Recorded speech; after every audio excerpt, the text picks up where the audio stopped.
she looked right at me, caught eye to eye, and she said, "You create your own reality."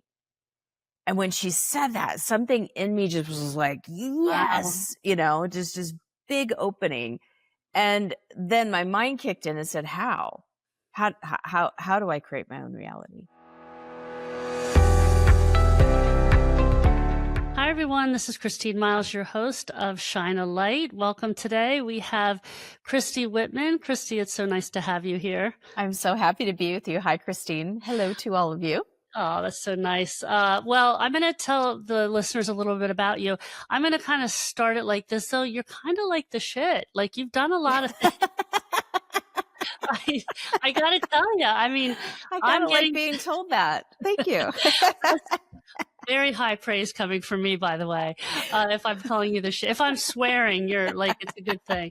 But seriously, I Awesome. mean, what I love about doing this show is that I get a window in advance a little bit, but how do we really get to know someone? We have a conversation. So let me just tell the listeners a little bit about you at a high level, and then we'll start our chat. So you are a transformational leader, two-time New York Times bestselling author. Kudos to you. Intuitive energy healer, and a renowned channel for the council. I want to understand that a little bit more. You have over 25 years of experience guiding personal transformation, blending energy mastery, intuitive healing, and channeled wisdom to help clear blocks and manifest a life of alignment and connection. Well, that sounds pretty beautiful.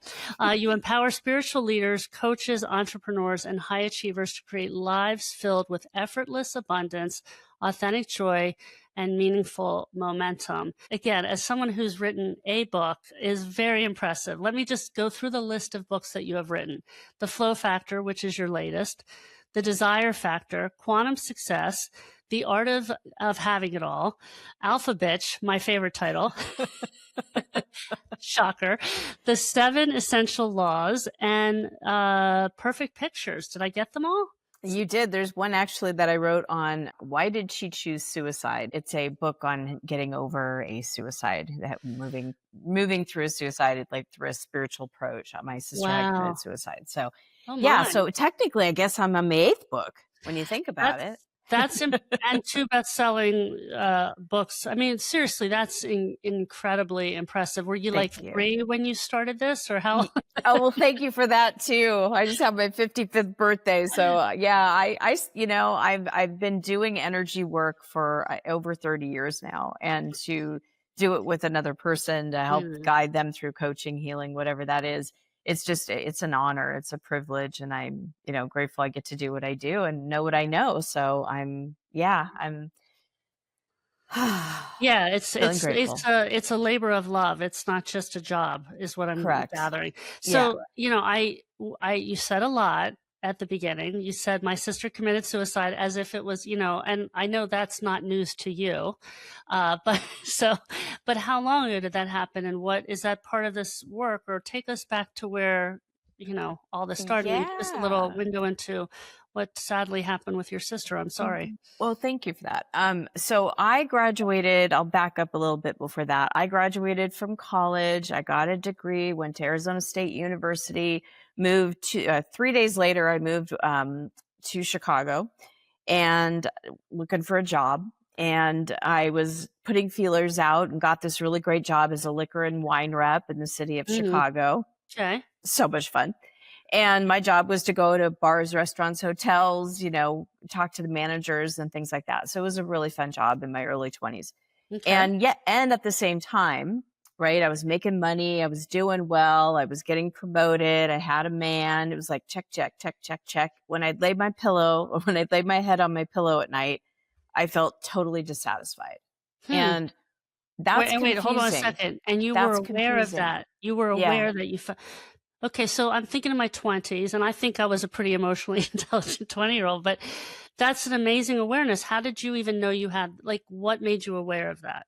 Just because I just felt like whatever I was doing, it wasn't enough. Right? It was like, it kind of felt empty. I've accomplished all of this. I'm doing well by, if you're outside looking in. Sure. How come I'm not feeling satisfied? How come I'm Okay. not feeling fulfilled? There's something still was missing. It was like Okay. that. Is this all there is? Mm, That type. Isn't there more to this? Like, what is this thing yeah. called life? Like, what are we a Yeah. part of? Did And it feel so, too easy? um, no, it was just that there was something missing Okay, something that wasn't there. and I didn't know what it was. I Mm, was searching, yeah. you know, but I didn't know what it was. And so a bunch of events led me to fast forward, move to Northern California with the same company I worked with. And I met a woman who was just had the most incredible energy, had the most just way of being that I had ever met to this point in my life. Okay. And her name was Janine. She happened to be a hairdresser and she was cutting my hair. And I'm watching her and observing her, and she's telling me about her life because the first time I'm meeting her, and she's married, and she's got a dog, and they have a house, and she said, I go, what do you do? Because you're really different. Like I can't put my Hmm. finger on it. And she says, I meditate.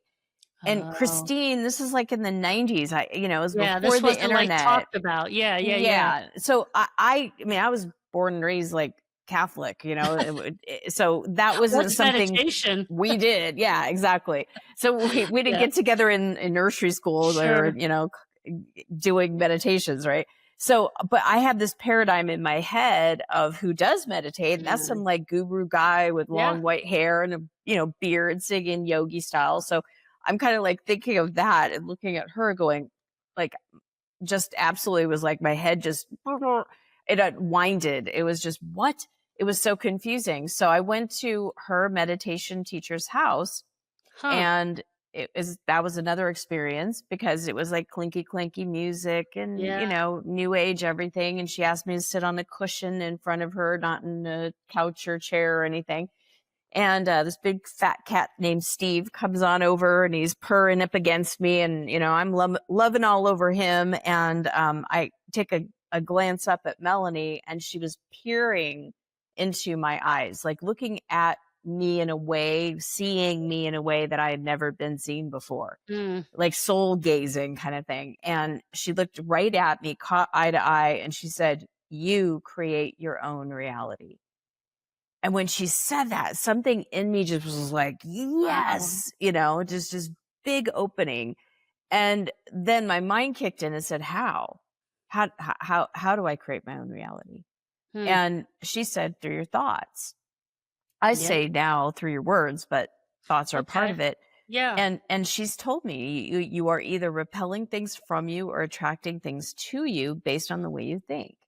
Now, again, this was another one of those moments, and Yeah. she could see that I'm like, based on the way I think, what do you mean? I thought it was my thoughts. I thought that the thoughts that I thought in my head were true and right, and that I wasn't enough, and I wasn't Mm. gonna have enough, and I wasn't worthy enough, and all the other that my butt was too big, and all the other thoughts that the condemnation, the Yeah. criticism, the judgment. I believed them all. No wonder I didn't feel good inside of myself. You Yeah. know? How Well, can you? How can here's what I'm anyone? struck by. I'm struck by the fact that as I said, you have this kind of moment of, I know something's missing. Again, laying your head, when you seemingly have it all, but that you go to the hairdresser and you notice something about her. And then that leads you to actually taking an action. So I'm going to say that I'm going to go back even further because I'm going to say that something showed up early in your life that made you kind of different from a very, very young age. Because these are not necessarily what every 20 something is doing. So am I right about that? You're 100% right about that. Yeah, I was always intuitive, and I could Mm, feel people's energy. I could feel their moods and know how to like adjust based on them. I had to for survival. I had to know, was dad in a good mood or was dad in a bad mood, Why was that? Was dad moody, or was he a drinker, or was he a lot of No, things? he wasn't a drinker, but he was a hard worker. Mm, He worked his own business, worked 6 days a week. Was one of those guys I provided. Now leave me alone. I want to watch the yeah. football game, Yeah. kind of He came thing. home and it was his chair and his It, thing. And that he wanted his meal, and yeah. that was that. And he was not a communicator. My mom and Mm, dad, I always tease that they were like, the show Seinfeld, sure. the Costanzas. Yeah, I love Why it. you Yeah. got? like they Yeah. yelled at each other, and that's how they communicated. And Mm. so it was just not the most positive environment, right? Well, it's also probably a little bit more typical of that. I mean, not that it was that ages and ages ago, but you go back, when you just said you were 50, 55, you go back 50 years, that's kind of, it was more the norm. It wasn't necessarily the only way. And I don't mean to minimize the dysfunction, but it was a little bit more common, right? Absolutely, Yeah. 100%. But it still doesn't feel good going through it. No. And then you throw Not my as a sensitive sister. child, not as someone who's intuitive either, right? Right. And then you throw my sister into the mix, who my sister was a gay woman. And now Mm, this is in the 70s when she realized that she was gay. It was not acceptable. yeah. She was hiding it. Being her, I was 11 years younger than her, pulled her out of the closet by seeing some Mm, pictures of her kissing a woman and asking my mom what that meant. I And, see. that Yeah. created uh, just dysfunction because she didn't understand it. She was Catholic, like this Yeah. is a sin, the whole thing. So growing up with that, and then her also being a drug addict, and a Mm, pretty major one. mm. But when she committed suicide, she was 5 years clean. Um, Wow. and she was just really struggling. And she escaped a lot, through Mm. food, through people, through Yeah. everything. And she was one of those, you would go to 12-step programs for cocaine, for Mhm. nicotine, for Yeah. pot, for coffee, for, people, for, Yeah. she was just that kind of, She was searching too, wasn't she? oh yeah, yeah, Yeah. she was. Yeah. And it was interesting because I'm glad I found this world, and I had, this like I had meditation, I had support, I had that when she committed suicide. To navigate Y- because it's a loss that is so indescribable, isn't it? It is. I was thinking about that actually today. It is the loss of someone at that point in my life that I was the closest to, that meant the most to Oh, me. yeah. We were really close. And so, yeah, um it was a tragedy, but at the same time it was a birthing, Yeah. Oh, how bec- so? because she came and talked to me on the Mm. other side, and would be very obvious about it. Like, Huh. I mean, just I could do a whole podcast on telling examples of my sister coming through. But first of all, she was like a huge Oprah fan. And Hmm. when we went to go clear out her apartment, she had a cabinet of VHS tapes, Yeah. of the Oprah show, of Yeah, I every remember the single tapes. guest, right? Yeah, the tapes, they No stacked up. DVDs, no No, Netflix, no, no. those tapes. And they were thick.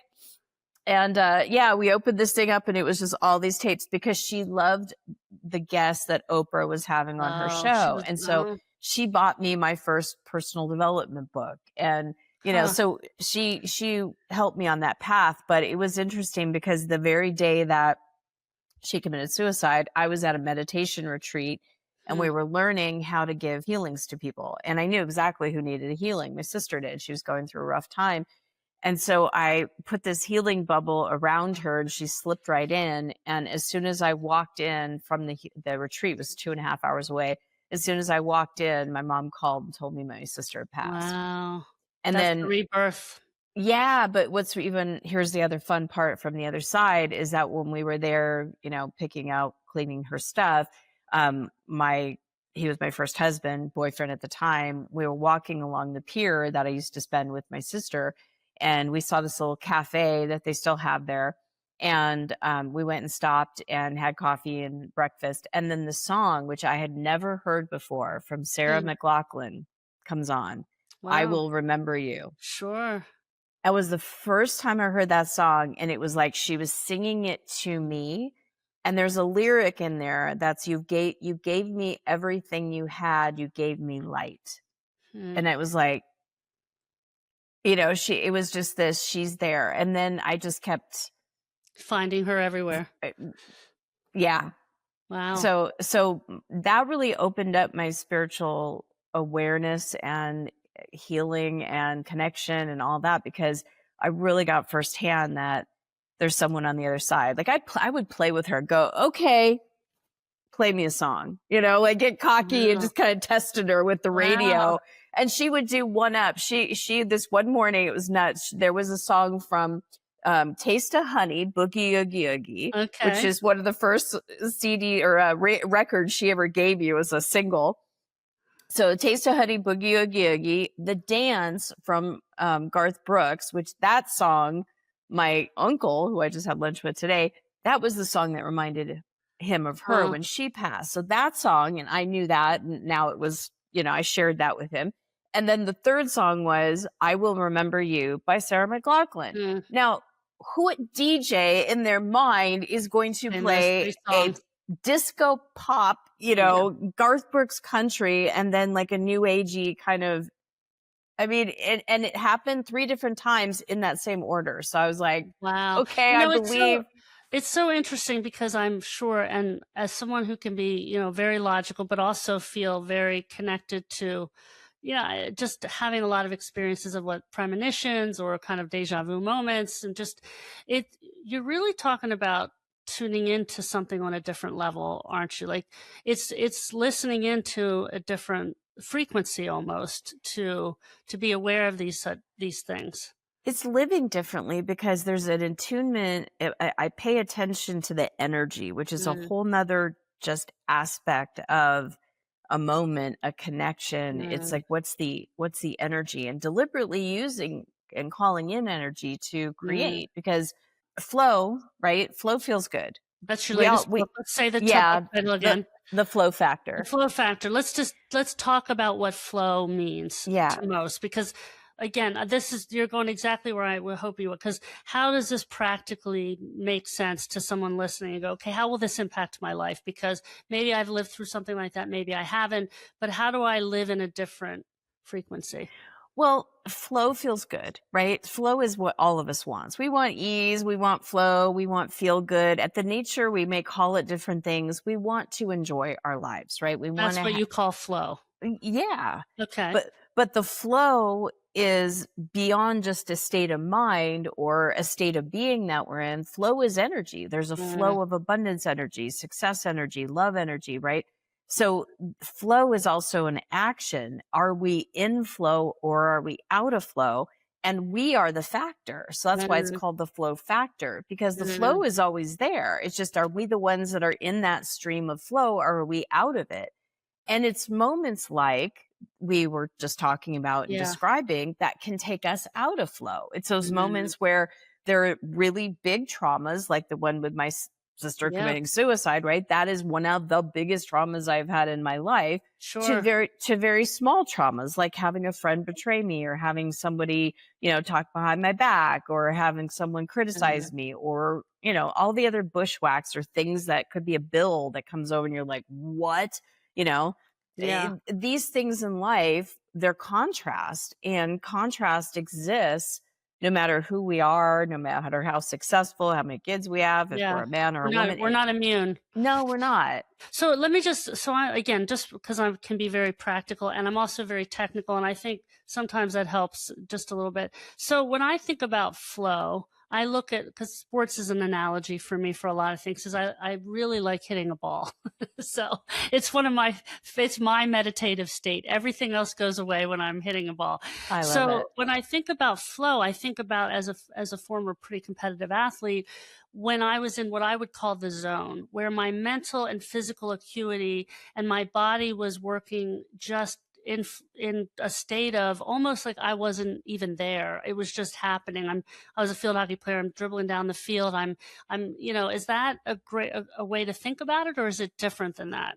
It's a fantastic way to think about it, but here's the thing, is that it's not just for those moments when you're on a Sure. field with a ball, right? Yeah. And so it's like taking it beyond the artist that downloads a song in 15 minutes, or the Mm. athlete that's about to dunk a basketball, like I think of Those Michael sound fun Jordan. though, don't they? Yeah, right? All of them. I'll take all Yeah. of that, right? But it's having that flow in a conversation. It's Mm. having it in a moment. It's having it in a thought. It's having, you know what I mean? So it's like bringing that, not to just those select, okay, I'm going to go play sports and I Yeah. hope I have. It's doing it deliberately on purpose to be able to do it repeatedly, so that that's how you're living your life in a Yeah. state of flow. That, the other thing just to share, and again, I'm just trying to make connections for the listener. But when I was injured when I was in my 20s in an auto accident. I was a competitive athlete that went from like eating the wrong things. Now I know the wrong things, but running it off all the time to not being able to do that. And I read a book called The Zone, Mm. which taught me how to eat 40 30 30, which meant I was always in balance. And it was called The Zone because it's when your body is in a state of mental and physical acuity at the same time, and food is the linchpin to doing that. And it changed my world in so many ways. So now it's all a feedback loop. It's like, when you eat this, you know what works. And when you find that state of the zone, is that kind of where it is with flow as well? You learn to kind of Yes. find that place and be able to Yes. turn it on into your everyday life, whether that's I need to write something or I need to have a conversation with somebody. Exactly. I love that because it's exactly it. To be able to do it on command, Mm, right? To be able to live your life by choice, because there could be, again, so many things. We could have a moment where I'll give you an example. I just had my 55th birthday, and my husband took me to see Joe Coy, the mm, comedian. If you haven't seen him, he is hilarious. And it was my happened to be the night it was my birthday, right? So we go, and it had been raining a lot, and I brought a raincoat, and we brought an umbrella and all that. But when we drove there, it was no more rain, and we were done and parked in a garage, and we're like, okay, we're good to go. So we go, and as we're getting to the venue, we see there's a huge line around the corner to oh get boy. in, right? Yeah. And so we're like, okay, whatever, so we're sitting there cuddling, standing in line, going slowly, and then all of a sudden, blop, blop, Oh the rain no, the rain starts. comes. Yeah. And we're too far away parking to make it worth it, right? Yeah. So we're literally standing there, and he's trying to hold me, guard me, I mean, I'm getting drained. I mean, just drenched. And I had a moment of like, oh my God, this sucks. I'm wearing a wool sweater, my hair is going to be like that. And I'm like, all right, wait, stop. I could sit here and complain and Hmm. basically ruin the night. This Yeah. sucks. I'm wet, and then it's like, where's the gift in that, Yeah. and it doesn't make for a very fun night. And so it was a moment of just like, I can either be grateful and just enjoy this moment and look forward to the fact that I'm going to see a show with my husband, date night, it's my birthday, or I can complain. Hmm. Right? That moment, that choicefulness of what do I choose, Oh, that's whether I'm going to be in the flow and feel good, or I see. I'm going to be It's out of kinda the like we flow. create what we create our own destiny with, again, with our, I mean, most of what happens with us is between our ears, isn't it? Yeah. Like, yeah. Well, yeah, there's 5 aspects to our consciousness, and most of it is mental, right? So Mhm. we have 4 different bodies, but the most of it, so we have what our words are, right? Mm. We create with our words, what we say, that's from our head, from our mouth, right? And then we have Yeah, our thoughts that are next. Hello, yeah, that's our thought. Then we have yeah, our images, our perspectives, our belief. That's all the mental body. yeah. And then you have the fourth part of our consciousness is our emotions, which is our emotional body. And then our actions, which is what we do with our physical body. So Hmm.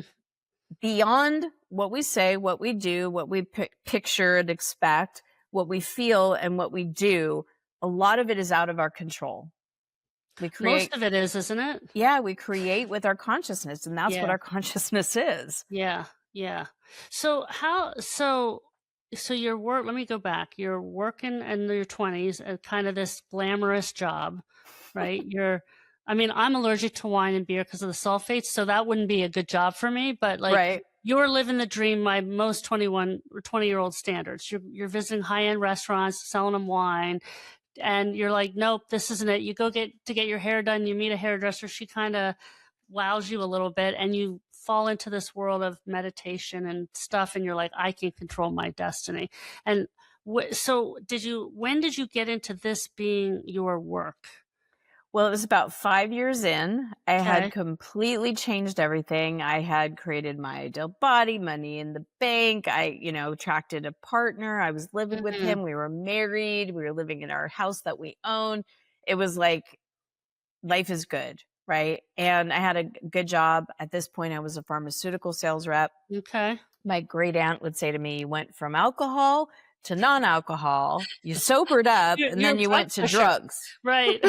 It's Yeah. going the wrong way. Yeah. So, but everything was really good, and it was interesting because it was around that time that my very first book came through me. I was Mm. meditating that night, and I saw the cover of it, and that night at 1:05 in the morning, it was like someone was talking to me. It was like like reading the book to me in my ear. And Wow. so I got up and started just putting pen to paper and writing what I was hearing, and then my hand just started going with on its own. And so like one hand was turning the page while the other hand was, writing. And I was up for a good hour or so and felt complete, went back to bed next morning, read it, and was like, where did that come And from? what was Because that book? Which one was that? that was called Perfect Pictures. Okay. That was Yeah. your first book. Yeah. Wow. And so that happened 7 nights in a row, and Wow. yeah, and so I actually got the book published, and my friends and family bought the book. They were not the target audience for this book because they did not understand what the heck I was talking about. They still don't half the time. They're But like, at "Okay, least they there's that." supported you. I Yes, like it. exactly. They still don't have the time, just like family. That's perfect. Oh, it's so That's funny. perfect. So well said. Yeah. So this So, is kind of, I maybe this isn't the right way to put it. Almost like divine intervention, where you're like, something's coming through me. You're yeah. manifesting something, and then you're like, I should take this pretty seriously. It was there was no choice but to keep moving forward. Mm, yeah. So, I called up a bookstore in Sacramento because I was living in Northern California, in Redding, California at the time. And this guy, he's like, "Send me your book." So I sent it to him, and he calls me back. And just this guy named Jim gave me a chance at a bookstore in Sacramento, and he's like, "Come do a workshop, and we'll promote it in the Mm, store." And wow. just a sweetheart of a man. And I got there, and there were 6 people in a room, and I just talked about the contents that were in my book, and people started asking me about, am I a coach? And I had no Uh, idea what they were talking about. I uh, was like, a cheerleading coach? What do you mean? And they were like, no, like a life coach. I'm like, of what's all the that? coaches, you picked cheerleading. Right? Well, I used to do that. I was a Oh, okay. cheerleading coach. That context helps me because Thank nobody you. was going to accuse me of that. Let me just say that. So that made you were a cheerleader, so therefore you'd be a cheerleading coach. Gotcha. Yes, there we go. Well, no, Yeah, I had actually volunteered early, like about 5 years before that, for 7th and 8th grade cheer, I for see. girls. I see. So That's a great age to be a cheer coach for 7th and yeah, 8th grade girls. that's well. So the here's what I appreciate about what you're saying, because I think, let's look. It's if people can go to the level that you're describing, I think it's like, and I'm sure you have lots of ways to help people do that. We want to talk about that. But even just listening to yourself. So don't you think we talk ourselves out of just so much? We absolutely do. Like it's something and we negate it, we negate ourselves rather than what I see as a theme with you is how you lean forward and which is often counterintuitive. I've worked with a lot of like the firefighters and police officers over the years, and I'm like, you're running the wrong way. Like Yeah, you're that's going it. towards the fire, everybody else is running the other way, which is amazing because that's part of the service, right? It's just Right. in them. But it's counterintuitive sometimes to lean into things we don't understand. And what I It is hear is that because you've made that a pretty common practice. Yeah, because usually if we don't understand something, we are afraid of it, so we lean back, right? Yeah. Me and my curiosity, if something feels good, right, I would lean into it. It's like, well, this actually feels right. Well, This but even your feels sister dying didn't feel good, but you leaned no. into that. Well, of course not. But I mean, it doesn't have to. Not everything feels good, right? But it's just paying attention and leaning into whatever that discomfort is, and to understand it. Well, that's just it. Is that yeah? I mean that definitely did not feel good, and it wasn't just a one time. I got the news and it didn't Yeah, feel good. It was like years and years and yeah, years of you I'm know connection time with her. Even though she was yeah, 11 years older than me, she lived in California, and or when I lived in Chicago or wherever I was living, we always went home for Christmas Mhm. and to Arizona. And, it was always Easter and Christmas. We'd at least do that. Plus we would see each other. I would go see her in San Diego at the beach, and, we saw each Well, I other a also think lot. the age difference is quite significant. I mean, you're 11 years old or she's 11 years older. Also takes on a mother figure of sorts, I have to imagine. She's siblings that are that much older. You're in a different family that even if she wasn't your mother, she just has that older respect and Oh yeah. admiration, right? Absolutely. Yeah, it was different than just, if she was a year older than me, Yeah. but she did some pretty crappy things. She would drive around with me and go to a party and then give me Benadryl, Oh, and I wow. would sleep in the back seat while she would be at a party. Wow. So, yeah, there Extreme was sibling that life. too. There was that. Well, then you have a lot of forgiveness in you too.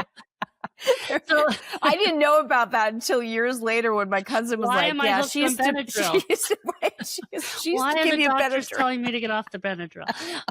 That's That's tragic. funny. I'm glad you can laugh at that.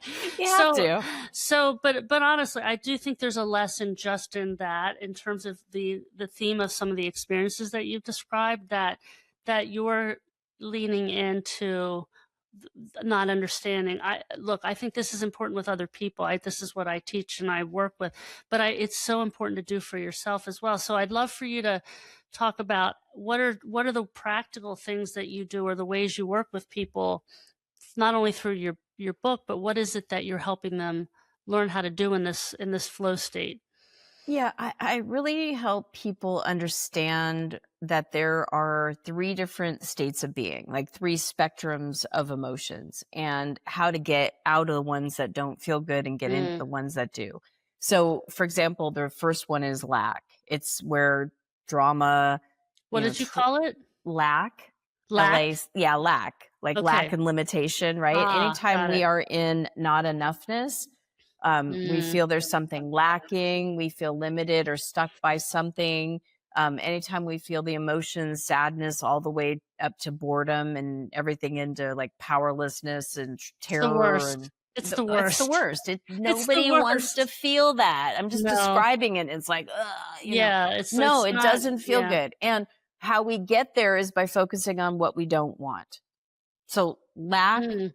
always feels bad, right? So wait, say that again. We get there by focusing on what? We don't what we don't want. That's how we actually create being in lack, by Yeah. focusing on what we don't want. So I don't want, give me an example.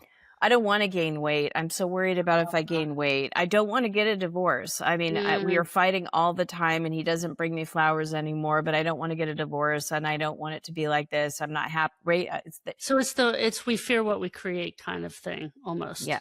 Yeah. Okay, that's called lack. Interesting. Again, another very counterintuitive concept that Exactly. we think, oh, I don't want that, so therefore that won't happen. It's actually, yeah, that makes a lot It's of sense. feeding. It's you get what you give energy and focus to. We are Yeah. an important part of what we create in our lives by how we focus ourselves. I mean, just even with the mind, we just talked about that. 3 of the 5 aspects of our consciousness are of the mind. So Yeah. if our mind is focused on what we do not want, we're going to feel bad, right? Yeah. Because we're either going to imagine it happening, which most of the time it doesn't. We're going to think of the worst case scenarios and all the things that we don't want. And we're going to Yeah. just be in this terror and fear because that doesn't feel good to think about it. Right. Yeah.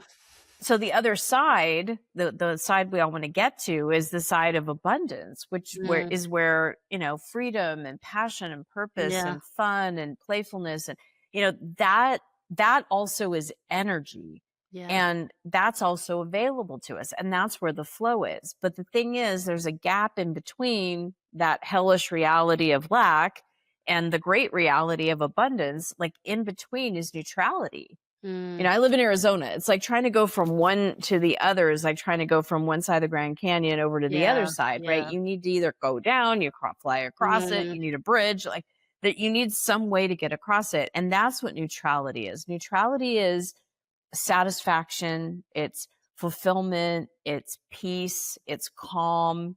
It's not over the moon, like, wow, the It's greatest day of my contentment, life. right? It's content. It's Yeah. between it. Yeah, so let me let me can I this is I'm just go down a side trail for a second, Let's do it. because sometimes when I'm having discussions like this, because I started my career as a home-based family therapist, so I knocked on people's doors that, people did not have a lot. They did not have a lot of abundance of anything. I saw Right. kids, eating cereal, making their own meals at 3, 4. Is this is this a problem of privilege to be able to think about abundance in the way we're talking about? Is it only if yeah, I I want to bridge that gap though, Yeah. because I also look, I didn't grow up rich per se, but I certainly grew up with having enough, and I think about just how this comes to very practical, because I also saw single mothers who were raising kids with really severe diagnosed ADHD and struggling to make ends meet. So how do we help that? Like, or is this not, is that, are we in a different realm? Because No, this it's feels no, like absolutely. self-actualization, but I don't think it is. I don't think it is. No, it's an energy that you're giving to yourself. It's a way you relate with Mm, yourself. And so it doesn't matter what stature you have. It doesn't matter if you come from abundance, if you have it, if you don't.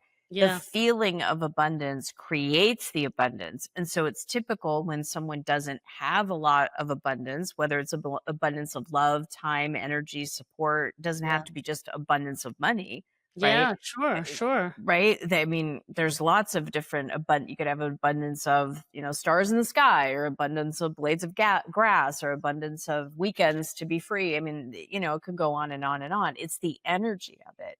And Yeah, abundance feels good. So if you're, for example, just a very practical thing, if you're, again, we can go back to, if you're feeling jealous of someone because they have something you want, you're coming from lack. yeah, If you're feeling procrastination and fear of moving forward, and you're coming from lack. mm, If you're judging yourself or others, you're coming from lack. And all of these things take you out of flow. Flow yeah, begins in that middle spot, which is where compassion. If you're going to like look at keys, like say you have a piano keyboard and you have like a spectrum of vibration and keys, right? The very next key that's mm, in, the next vibration is compassion. So if yeah, you are noticing that you're aware of something that's displeasing you, right? It might be somebody else's story, it might be somebody else's reality, it might be, something going on with somebody else, it might be another country. I mean, giving yourself compassion for having the awareness of it, right? For not necessarily at first for them, but yeah, yourself, for having the awareness that there's that goes on in this world. Oh my gosh, I give compassion to myself for being a human in this world at this time, or to hear that, or see that, or experience that, or feel that, or whatever it is. That neutralizes you. It's like mm, a dog licking its wound, right? It's like it's comforting, it's soothing. And as soon as we can get into that place, and that's why, in order to do that, if you just wrap your arms around yourself for just a mm, 90 seconds, just yeah. give yourself a good hug. Just, it's like We can a do that good, for ourselves, can't we? yes. Well, our arms are always attached. We don't, we didn't leave them at the grocery store. Like we can Yeah, hug ourselves on the way to the grocery store. But when we hug ourselves, it's a way of taking your focus away from what's bothering you into yourself.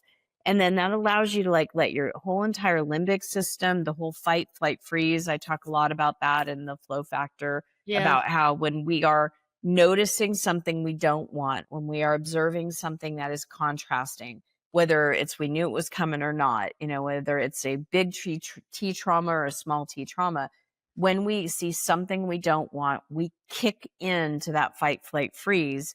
And then mhm, our nervous system, our limbic system, everything gets on guard, or gets constricted, right? mhm, And we want to be able to come back into that neutrality. And we do that through that compassion energy. And giving yourself a hug helps you viscerally, your limbic system, your nervous system. It helps everything relax so that you can see a different perspective. You can choose a different thought. You can look at it a different way. yeah. But You can be open. you need to settle the beast a little bit before you Yeah. can do that. So you have a show on YouTube.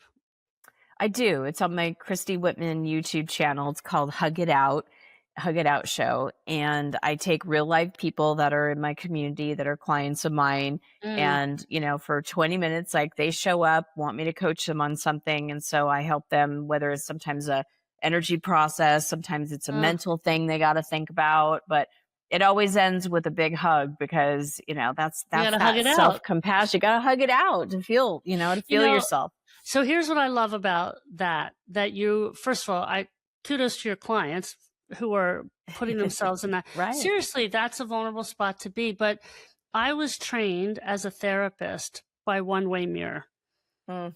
And I had people behind the mirror observing me and they would say to the family, and that was terrifying and it was exhilarating and I learned how to be a therapist so much faster than someone who went into the office, shut the door, and made all the mistakes with their clients and nobody buzzed them on the phone.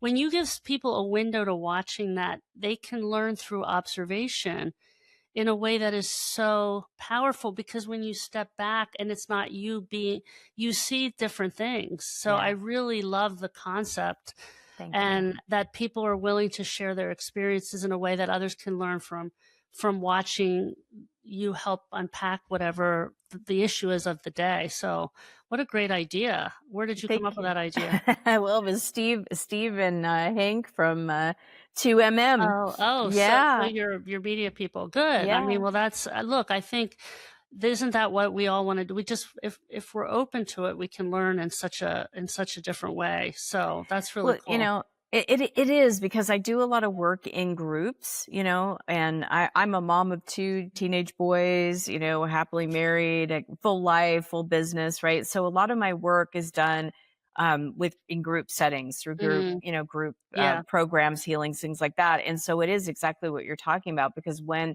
myself or the council is working on one person, everybody gets to observe it and they yeah, put themselves and their own situations into it because yeah, it's universal law. It's like universal information. So they may have different circumstances and, and situations, but the information is still helpful to help them shift yeah, out. Right. yeah. Yeah. Well, I always So say you don't go to the art museum and stand 6 inches from the Monet. You only see the brushstrokes. So if you lens back, you see the whole painting. That is a way to lens back and learn. But again, I think it's what we tune into, that we're used to thinking about the mistakes we're making, the things we're not doing, rather than if I watch somebody else, even if they're making a mistake, I can learn from that as well. So exactly. yeah, well, Yeah. very cool. Well, let's not. First of all, you've been a lot thought leader on a lot of programs, a lot of a lot of years, helping people really change their lives by some simple things they can do and how they talk to themselves, what they say to themselves, what they attract. This is real stuff. It can feel a little woo woo. I'm just going to call it out, right? Oh People are like, yeah. what do you mean this is woo woo?